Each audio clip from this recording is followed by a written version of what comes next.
At ngayon po ay gagawa tayo ng video na kung saan nga ay tatry natin itong product na to na Bremod. Disclaimer lang po, hindi po ito sponsor at itatry ko to para makasave ako ng money. So, hindi na natin kailangan pumunta ng salon para magpa-rebond. So, tatry natin mga kapart kung maganda nga ba ito at i-review ko para malaman ninyo kung maganda ay pwede nyo subukan sa bahay ninyo para makatipid kayo. So, yun na nga mga kapart, itatry na natin itong Bremod product. So, step 1 muna tayo mga kapart at nakalagay dito, kailangan daw natin na ibabad ng 20 to 30 minutes at kailangan daw 2 to 3 cm away sa ating mga anit. So, kung damage daw yung hair ay huwag natin patagalin. 5 to 10 minutes lang mga kapart. So, let's go! So, yun na nga mga kapart. Sa unang step po ay ihatiin natin ang ating buhok para mas madali nating i-apply yung ating step 1 na Bremod. Dito natin masusubukan mga kapart ang ating pasensya dahil sa sobrang kapal at haba ng aking buhok. Partida pa yan mga kapart dahil kakagupit lang ng aking buhok bago natin ni-rebond.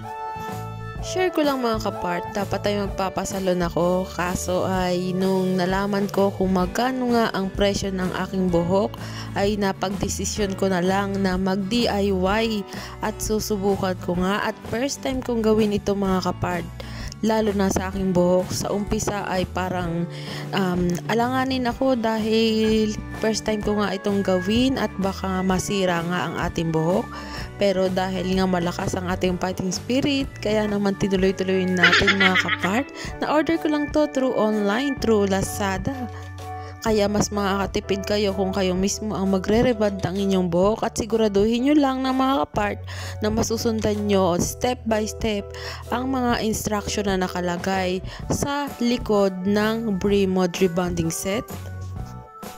Share ko lang mga kapart na wag nyo nang titipurin dahil kayo naman po ang bumili ng gamot, kaya naman ay talagang sulitin ninyo at yung pong nabili nyong rebonding set ay pwedeng 3 hanggang 4 na ulo ang marerebond depende sa klase or haba ng buhok.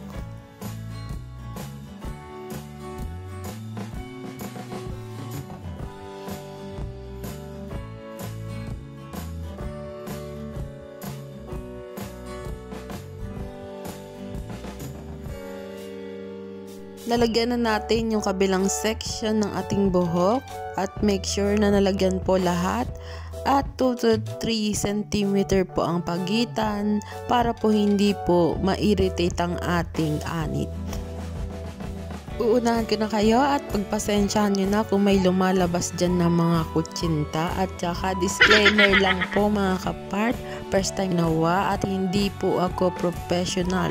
Sinunod ko lang po ang instruction doon nakalagay sa ating Bremod set rebonding.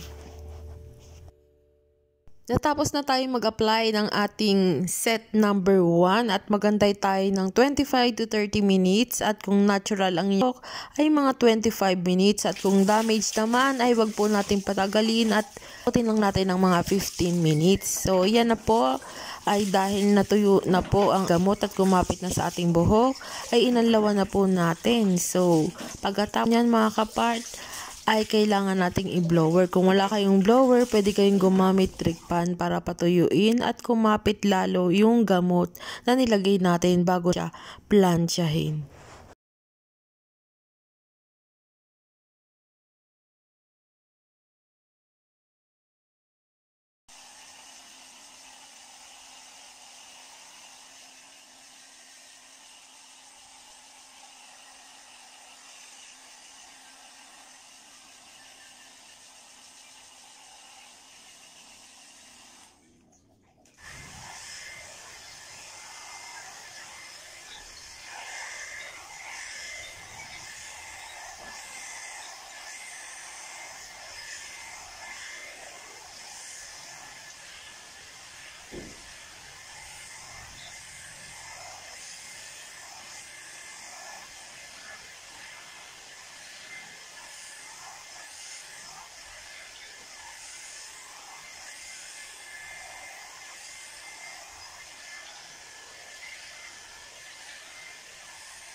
kapart, ito na yung step 1 natin, nung binalawan natin at na blow dry natin. Pero ngayon ay paplantsahin na natin siya. Pero kita nyo naman ang resulta mga kapart, nabuhayan ng aking buhok.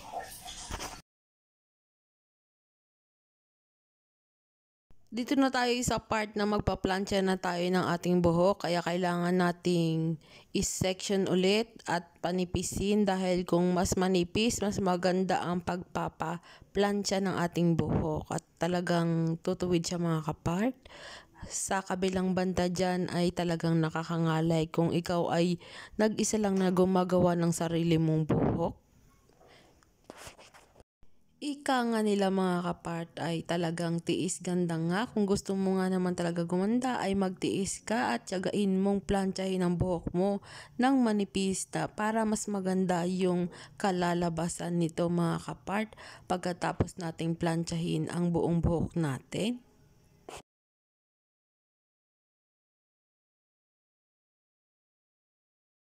Natapos na tayo sa kabilang side, kaya naman dito naman tayo sa kabila mga kapart para pumantay na at nakikita ko naman na talagang effective naman siya para sa akin dahil nga umunat at talagang nabuhay yung aking buhok na dry na siya mga kapart.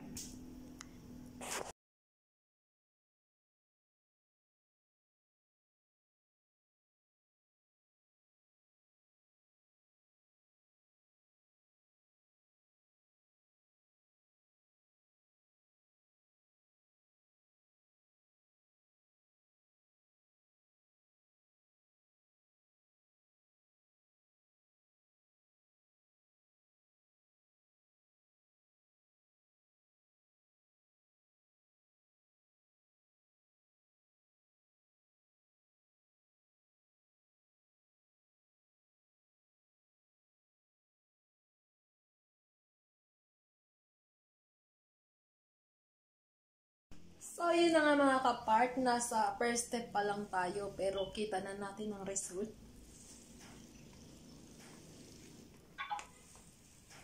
Na-straight naman siya at nabuhay ang aking buhok. Plantsahin lang natin maigi.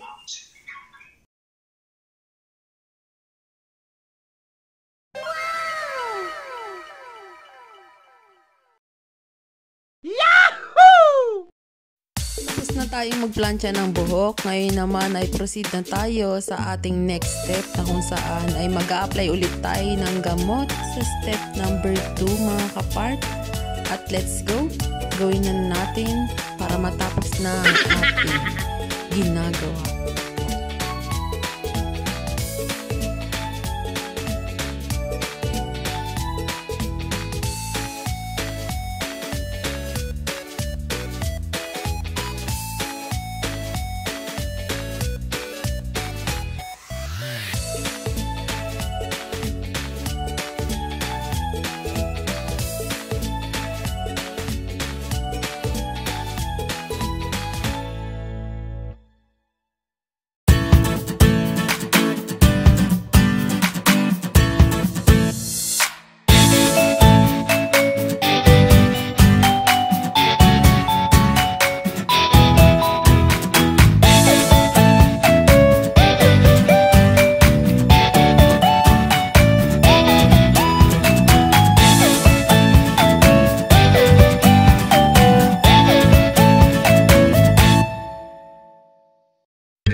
pagkatapos natin maglagay ng ating step number 2 ng rebonding set, ay magantay tayo ng mga 15 minutes para kumapit ang gamot.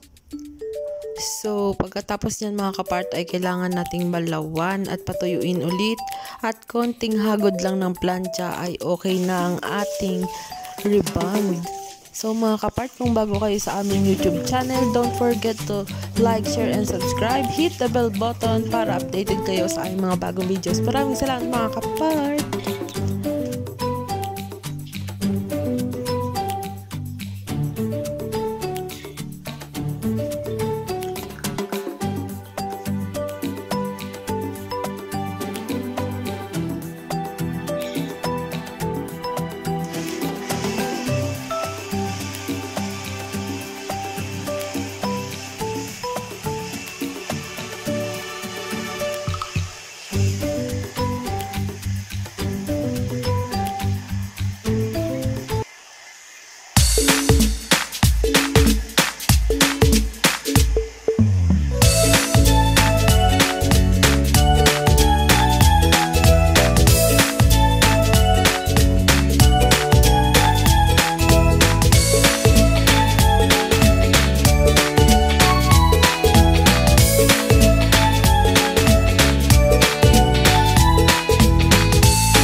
Ginagawa mo.